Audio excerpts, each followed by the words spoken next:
Hello once again, everyone. Original Blood Ice back with one more video. Um, it's been a very long time since I last did a serious video. It's not, what's the word? It's unlikely. It's not impossible for me to do these. It does happen very, very rarely. There's certain stories where, I have to talk about it because it's just something I believe in. Today is also going to be one of those days. Now, the story itself was from Sunday, I believe, so it was not, like just yesterday. Um, but, in a way, this happened right in my backyard, you could technically say. So I figured it's something to talk about. So, uh, this guy, David McQueen, in Calgary, which, as you all know, I used to live in Calgary. Great place. Not perfect, but a great place. A paraplegic shot by police. He struggled with mental illness. Now, hold all your reactions until the end, please. Um, there are so many things to this. Some people are going to say right off the bat, like, oh my god, that's, cops are stupid, they're doing the wrong thing. There is information here that when you read it, you might change your mind, but at the same time, I'm not saying he deserved to die. I am not saying that. Nobody deserves to die. I don't care if you're a goddamn criminal. Nobody deserves to die. But the reason that, not only because, I used to live in Calgary, but when I was reading about this, and I actually, we were reading news articles in my course that I was in, and I chose this one. It caught my eye. The reason this caught my eye, and the reason I chose definitely to want to do a video talking about this, is not because of this. Not because of the title, which is usually what's supposed to get your attention, but because of this picture. Now let me explain. This guy, I had seen him in Calgary when I lived there. I can't remember when. We didn't know each other, of course. Like, I'm pretty sure it was something along the lines of when I was taking the bus back from high school or something. Um, but I know for a fact, maybe even on multiple occasions, I had seen this guy. So that's why, for me, this is a serious video I wanted to talk about. Because it's not like I knew the guy, it's not like I ever chatted with him. He was just another guy, but it's someone that I had actually seen in the city I used to live in. Um, so, yeah. And I even remember he had a dog with him. This part I don't remember. A Flowers by Dave. So I never knew his name. Um, you know, and it's sad that this happened, but we're gonna get into the details. And remember, it's not just like, oh, he was, it's not as simple. It's not as black and white as either he deserved to die, or he was doing something wrong, or he was you know killed by cops. All cops are bad. It's not that simple. So let's get into this. A man who was shot and killed by police on Sunday after firing shots indiscriminately into a Calgary neighborhood relied on a wheelchair, struggled with mental illness, and recently lost his service dog. So David McQueen, 53, was on the phone with his caregiver to say goodbye just moments before the Huntington Hills shooting, according to Metro News. McQueen's Facebook posts show a man heartbroken over losing his service dog, Bear, to cancer. Other updates focused on accomplishments achieved before an injury confined him to a wheelchair for the rest of his life. So, yes, he had mental illness. He had, he was paraplegic. He had an injury. Now, the saying goes, what's man's best friend? That's right, dogs. But let's get into this. Anger towards Alberta's health care system. So, Alberta Liberal leader David Swan, who I've never even heard of this guy before now, said McQueen frequently reached out to his office and other man, I can't even pronounce that. Constant, whatever, constituency offices in Calgary. In a statement released Monday, he was suffering from an obvious and serious mental illness, he wrote. He was always polite, though he was certainly agitated and paranoid of all government. He was angry, or he was also angry with the injury which all but paralyzed him, angry with a system that he felt failed him, and angry with those who represented that system.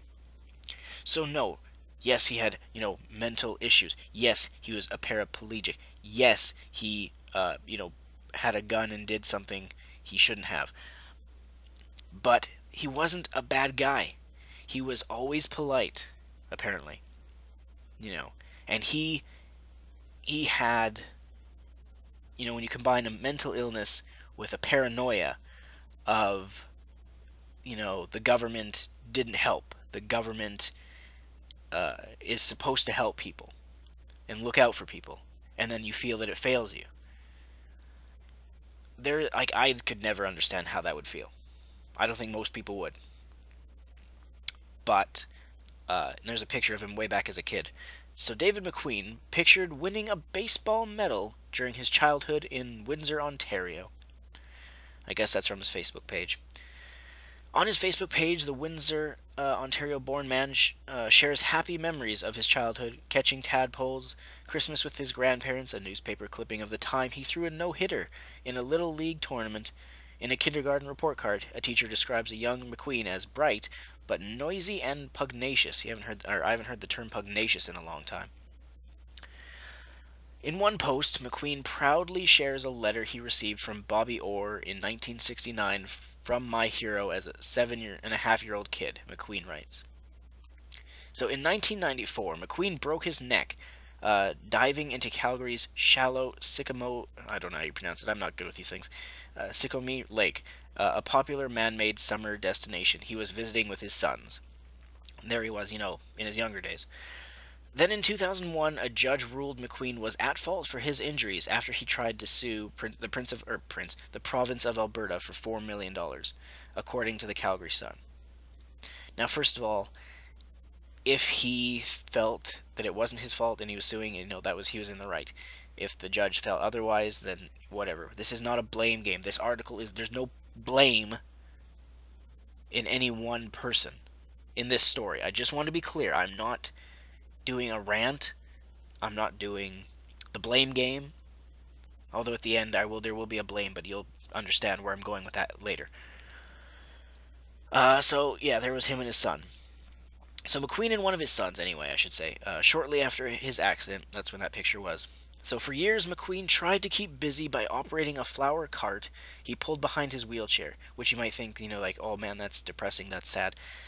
If you're in that kind of situation, you're, if there's anything you can actually still do, you got to be thankful that you can. So anyway, he wrote on Facebook that he eventually gave up the venture as he was no longer able to afford a business with his pension of only $18,000 a year. I just want to stop there. I can't actually believe my eyes are kind of starting to water up from this. But these serious videos, they do actually get to me, Like I said before in my other videos, like whether it was the Awada one or my personality thing, we do have emotions, people with my personalities. It's just, it takes a really serious blow to bring out emotion from us. So I just wanted to say, $18,000 a year, that is nothing, especially for Calgary. It's expensive as shit. And, I don't even know where I was going to go with that. I totally got derailed there. I was going to say 18,000 a year is hardly anything yet. With the way Canada is now, and I don't want to, divert the subject away from being a serious thing, but I just wanted to say it just goes to show Canada's priorities giving 18 grand a year when you would need at least 30,000 roughly to live, mediocrity or mediocrity. Is that the word? Mediocrely, something like that. But now Canada is all about like giving all these jobs and all this Canada money away to these, I don't even remember how many, 10,000 Syrians that we're bringing in. And I'm not trying to poke a fight over there. I'm just saying Canada does not have its priorities in check. We are taking in people and giving them jobs and money and not taking care of our own Canadians. Do you see the problem there?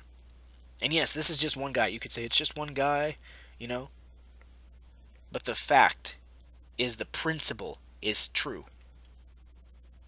A country's number one priority is always supposed to be taking care of your people. Anyway, many of McQueen's posts highlighted loneliness and anger, railing against specific local politicians he felt let him down. In another incident, he accused Calgary police of threatening to shoot his dog. Now, there's no way to tell, if that was true, if they were, or what. But I don't think I did a video on it before, but maybe I did. There was a thing a long time ago, like maybe 2 years ago, if not more. A YouTube video even, it's probably still up, where it was like in Massachusetts or um, Michigan or something like that, where these cops were called to deal with a dog who was like aggressive, and then when they get there, the dog was perfectly fucking fine, cooperative, laying on the ground, just like panting away, being fine. And then they put a freaking one of those sticks with the noose around it, around his neck, and then it was still kind of like a little bit resisting, but hardly doing anything. And then one of the cops just kills him, just shoots the dog, just executes him. So I don't want to say this is one of those things where, oh, the cops are the monster and anything, because we don't know anything about that type of story. But even if there is some truth to this, this does not help a man with mental illness who's already paranoid about government and politicians and anything like that.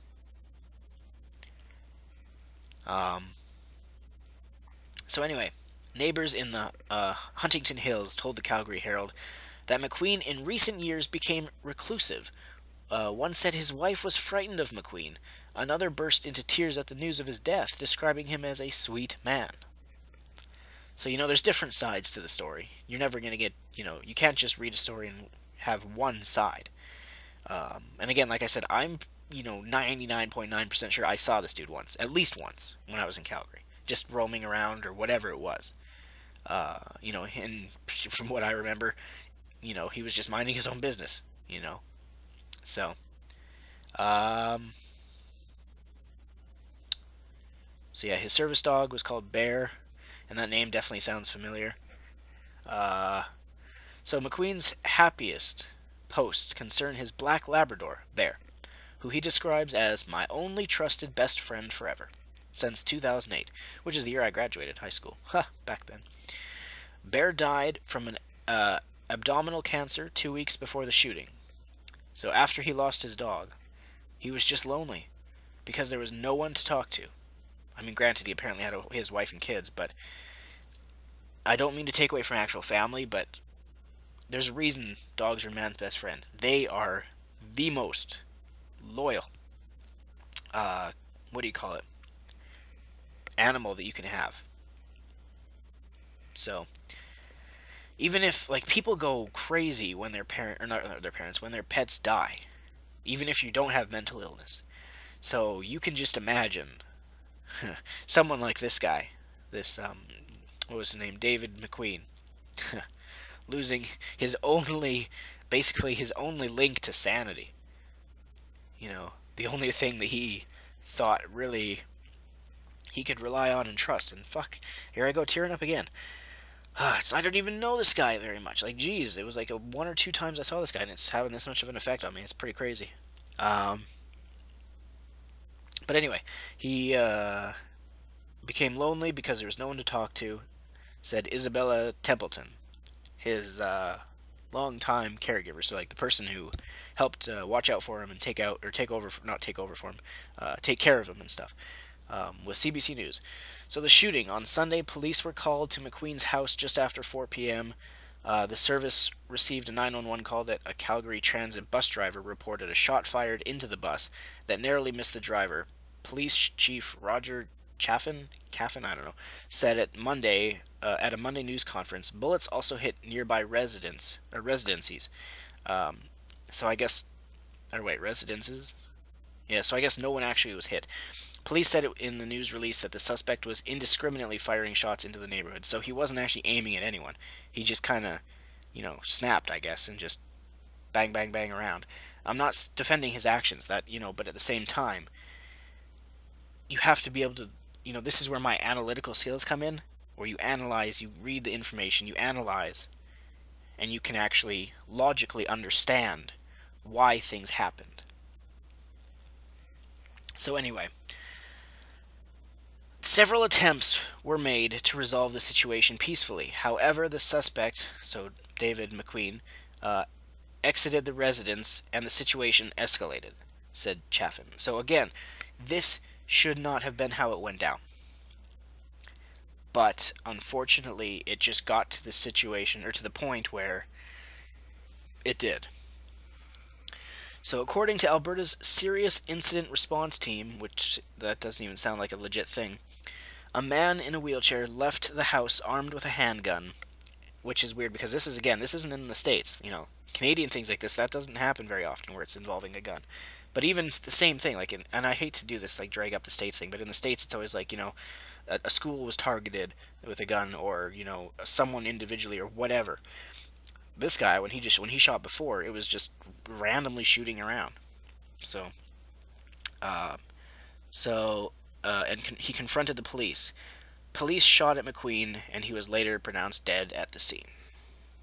Police have confirmed McQueen was known to them, and previous visits to his house had been non-criminal in nature.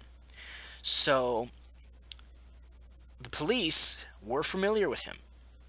They knew he had mental illness. They knew he had, a paranoia, basically, and depression type thing.